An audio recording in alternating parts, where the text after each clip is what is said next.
படிக்காத முட்டாளுன்னு பல பேரு சொன்னானுங்க, அதனால குத்தம் என்ன அண்ணாச்சு?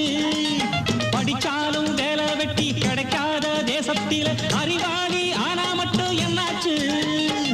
தப்பு தண்டா பண்ணாம தண்டச்சோறு தின்னாம என்ன போல போராடு, இன்பம் வரும் பின்னோடு. நல்லாத்தான் கையும் காலம் வச்சானே, என்னாட்டா பாடு பாடு மச்சானே. அப்பவும் சொல்லுவேன் இப்பவும் சொல்லுவேன், எப்பவும் நான் ஒரு உத்தம புத்திர. ராஜாவுக்கு ராஜா நான்டா, எனக்கு மந்திருங்க யாரும் இல்ல. அடுத்தவன கெடுத்ததில்ல, அடுத்தவன கெடுத்ததில்லை, வயத்துல தான் அடிச்சதில்லை. உழைப்ப நம்பி பொழைச்சிருக்கிற நான் உண்மையாக ஊருக்குள்ள. ராஜாவுக்கு ராஜா நான்டாட, எனக்கு மந்திருங்க யாரும் இல்ல.